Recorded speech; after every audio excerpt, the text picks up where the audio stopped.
দেখো তোমাদের আজকের টপিক হচ্ছে, দেখো আজকের টপিক বিষয় ডিসকাসটা করে একটু। আজকের টপিক হচ্ছে তোমাদের ভারতের সম্পদ, ভারতের সম্পদ, ক্লাস নবম শ্রেণীর আজকের টপিক ভারতের সম্পদ। এবং এটা তোমাদের ধরো প্রথম ইউনিট টেস্টের একটা অধ্যায়, এটা কিন্তু পড়বে, ঠিক আছে। এখন প্রশ্ন হলো যে দাদা ভারতের সম্পদ আমরা ডিসকাস করব, কিন্তু তার আগে বলো সম্পদ কাকে বলে? সম্পদ কাকে বলে? আমি কি বললি এর আগে? মানুষের চাহিদা মেটাবে। মানুষের কি? যে বস্তুর কার্যকারিতা আছে, যা মানুষের চাহিদা মেটায়, তাকে আমরা সম্পদ বলি। ঠিক। এবার গল্প হচ্ছে কি, একটা কলমে,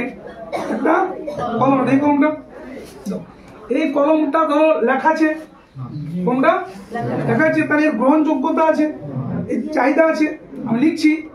এবার এই কলমটার হয়েছে, লিখছি এটা। এবার এটা লেখা বন্ধ হয়ে গেলে কি সম্পদ বলা না? সম্পদ নয়। ঠিক। তো যার কার্যকারিতা আছে, যার চাহিদা আছে, যার গ্রহণযোগ্যতা আছে, কি বলে? সম্পদ। ঠিক আছে না? গল্প হচ্ছে কি যে সম্পদ, তাহলে সম্পদ কি? দেখো তাহলে সম্পদ যে বস্তুর কার্যকারিতা আছে, যার চাহিদা আছে, যে বস্তু মানুষের চাহিদা মেটাতে পারে, তার কি বলা হয়? সম্পদ বলা হয়। ঠিক আছে। বা যে বিষয়ে দেখো এবার গল্প হচ্ছে যে ভারতের সম্পদ।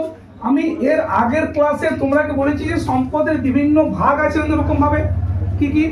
যেমন ধরো বন্টন দিক থেকে, যে কোন কোন জায়গায় পাওয়া যায়, তাকে বললি যে সব জায়গায় পাওয়া যায়, সর্বত্র পৃথিবী পাওয়া যাবে। কি পাওয়া যাবে? বাতাস পাওয়া যাবে, জল, বাতাস, মাটি, কি বলে? সূর্যের আলো সম্পদ। সর্বত্র প্রাপ্য সম্পদ। এবং সর্বত্র পাওয়া যাবে না যেটা, ওটা কি সম্পদ? আঞ্চলিক সম্পদ। আঞ্চলিক সম্পদ কি? যেমন ধরো এই বোকারো, গিরিডিতে কয়লা পাওয়া যায়, ধানবাদে কয়লা কি পুরুলিয়াতে পাওয়া যায় না?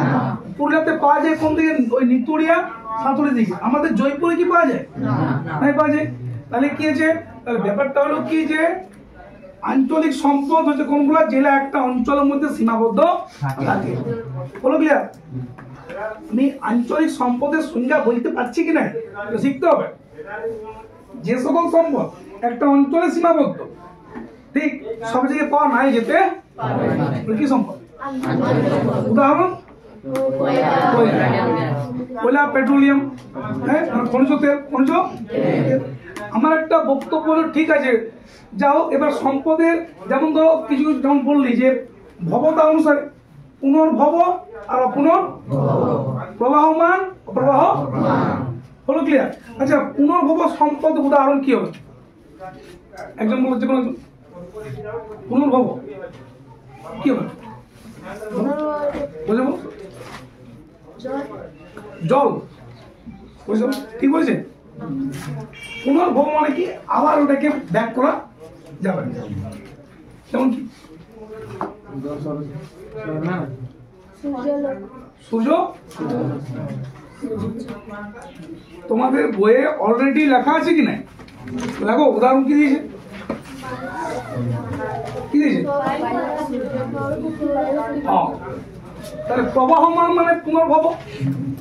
যে শক্তি বন্ধ কি হবে না? শেষ হবে না, ফুরাবে না, ঠিক, ফুরিয়ে যাবে না, ওটা কি হলো? প্রবাহমান। সৌরশক্তি, বায়ু শক্তি। আর অপুনর্ভব একবার বলছি তো, অপুনর্ভব মানে কি হলো? মানে আছে এবার শেষ হয়ে যাবে। ঠিক আছে না? যেমন ধরো পেট্রোলিয়াম, খনিজ তেল, কন্টিনিউ যদি নিষ্কাশিত হতে থাকে একদিন কি হয়ে যাবে? কয়লা কি হয়ে যাবে? তাহলে কি অপুনর্ভব।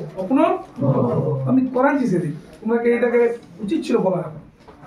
তারপরে এখন গল্প হচ্ছে কি যে ভারতের সম্পদ, ভারতের কি? ভারতের সম্পদকে আমরা ভাগ করলি কটা ভাগে? ভাগ করলি ক ভাগে? এরপরে সেই ভাগ দেখো গল্প হচ্ছে কি খনিজ সম্পদ আর কি শক্তি সম্পদ। দেখো খনিজ সম্পদ কি? যেগুলো খনি থেকে নির্গত হয়, মানে বের করে নেওয়া হয়, খনি থেকে পাওয়া যায় সম্পদগুলো।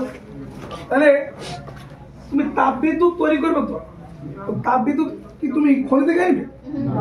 না। তাহলে শক্তি সম্পদ শক্তি পাওয়া যাবে। তাহলে খনিজ সম্পদ কি হলো? যে সকল সম্পদ কোথা পাওয়া যায়? খনিতে থেকে উত্তোলন করা হয়। যেমন ধর উৎপত্তি অনুযায়ী আমি ভাগ করেছি দু ভাগে, উৎপত্তি অনুসারে আর প্রকৃতির উৎপত্তি অনুসারে। প্রথম কি বলে? জৈব। প্রথম কি বলে? এবং দ্বিতীয়টা কি বলে? অজৈব। আচ্ছা, প্রকৃতি অনুসারে প্রথমটা কি বলে? দ্বিতীয় কি? তৃতীয় কি?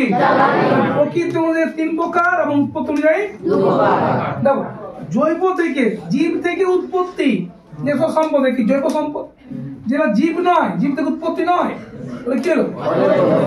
যেগুলো দেখো প্রকৃতি ধাতু, যেগুলো বলে কি হলো? উদাহরণ কি হবে? তামা, লোহা। ঠিক। অধাতব কাঠ, কয়লা। জ্বালানি কাঠ, কয়লা হবে। আমরা 1, 2, 3 ভাগে ভাগ করলি। এরপরে এখানে ধরো এই চলে আসো শক্তি সম্পদ। ঠিক। তাহলে এটা তো পেট্রোলিয়াম জ্বালানি, খনিজ তেল।